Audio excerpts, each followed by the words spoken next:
But what we're doing today is we are going to be putting this Jobs Act, it's comprised of 6 bills that have been approved by the committee. It's not a Jobs Act per se. The Jobs name is an acronym. But what it really affects is capital markets. Those 6 bills are, 1, reopening the American capital markets to Emerging Growth Companies Act. And what that's going to do is it's going to allow temporary relief from some of the onerous SEC or Securities and Exchange Commission regulations that are on those small businesses. Title I would create a new category of issuers called Emerging Growth Companies. Emerging growth companies will have as many as 5 years, depending on size, to transition to full compliance with a variety of regulations that are expensive and burdensome. This is a bill which does some useful things to reduce what the SEC will have to do in some of these areas, not primarily to save time from the SEC, but in fact to try to make it less burdensome for the companies that are involved.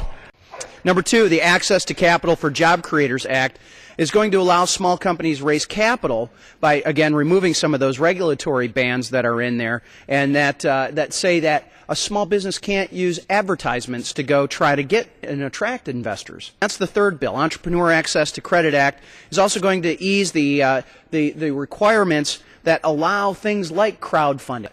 Essentially, investing in startups has been restricted to what are called accredited investors. Now, an accredited investor is not just some investor that goes through some process of getting accredited. It's basically somebody who's wealthy. With this bill, it would allow families of all means to invest in startup companies, some of which will work out and some of which will not.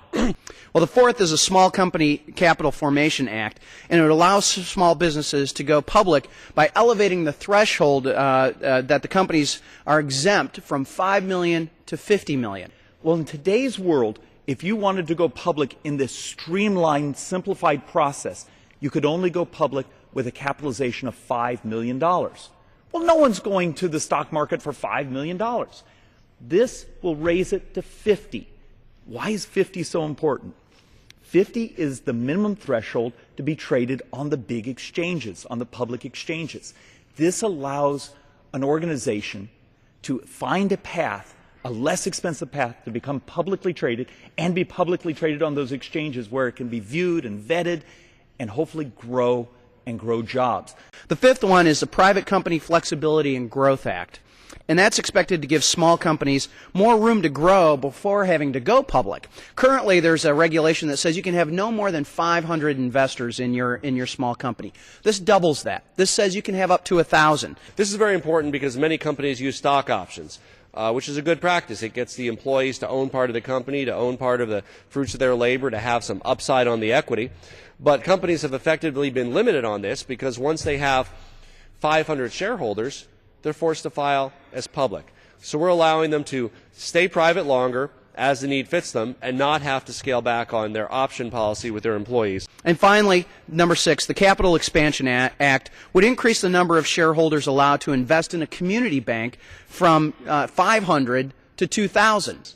Currently, community banks with 500 or more shareholders must register with the SEC, and in so doing, submit to the costly compliance requirements. Under this act, a bank would be able to expand to 2,000 shareholders before having to register with the SEC. This will lower compliance costs for the average community bank by $250,000 annually. Madam Chair, I hate to be the only one at the campfire not singing Kumbaya, but I do part company with my president and with the ranking Democrat on Financial Services Committee in their support for this bill. I do fear that if we cut back on the transparency and we cut back on the investor protections, it really is only going to take 1 or 2 well-publicized cases of investors losing their shirts, losing their retirement savings because they got defrauded, for small business capital to dry up, to get harder to come by instead of easier to come by.